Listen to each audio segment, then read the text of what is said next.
this is an acronym that looms large in the lives of many families. FAFSA, F-A-F-S-A.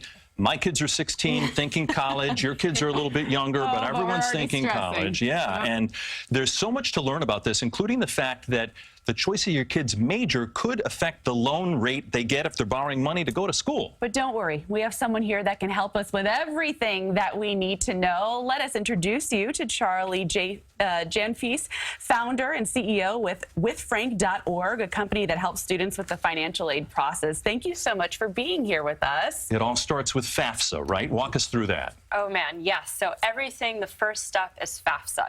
FAFSA is the free application for federal student aid, and it unlocks thousands of dollars for families. And so it's loans, it's grants, it's scholarships, and it's really the one application that you need to do to get access to all that aid. And who should apply? Who should file the FAFSA? Because as you know, there's so many six-figure income families in our region. I mean, that's a Metro North conductor married to a veteran cop, right? Oh, yes.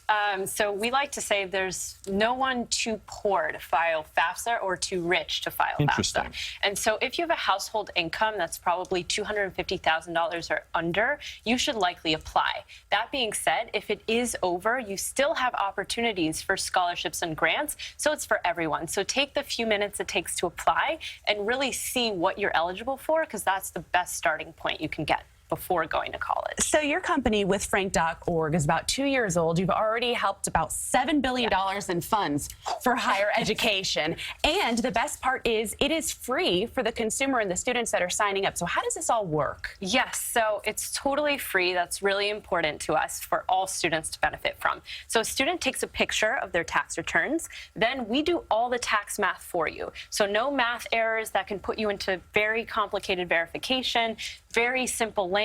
We take a flow that might take hours with the federal government, and most students take 4 minutes with us. So that's more or less how it works. You see how much you're eligible for, then you can go to school, feel confident, see what your bill is, and then figure out the gap to help you. So as families apply for and fill out the FAFSA, what are some of the stumbling blocks? What are some of the obstacles? What are some of the things they go, what the heck are they talking about? That's such a great question. So the first thing is household size and who are your parents? That was something I faced with divorced parents and needing to share custody. And you go, who am I supposed to report? What income? How does this really work? So first of all, your parent is a biological parent or a legal guardian. It doesn't matter who states you as a dependent on your tax returns. It's really important to note that, or you will get sent to verification.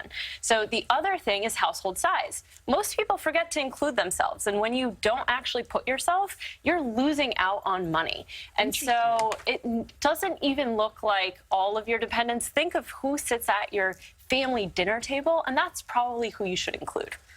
And you also match students with programs as well. Definitely. So that's a really important thing. What we were finding when students were applying was that students that have a household income of below $50,000 were only applying to 1 to 2 schools, whereas students with over $100,000 of income were looking at 8 to 10.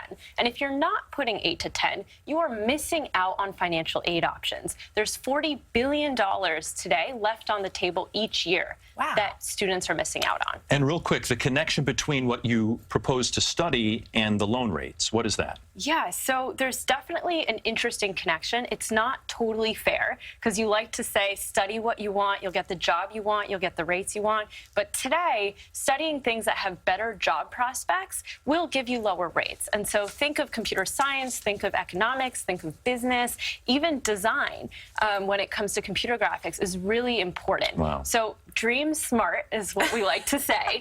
Dream big, but dream smart. Parents like to say that too. And take some of those classes your freshman year, even if you then move on to something else. Oh, definitely. Yeah. I had to take math like all the way through. My dad still loves it. I still thank him for it, but oh man. Charlie Javice is founder and CEO of withfrank.org. Great, and we're going to be posting all of Charlie's information, so you're going to want to know it, all of the financial aid tips on our website, cbsnewyork.com. We're going to be right back.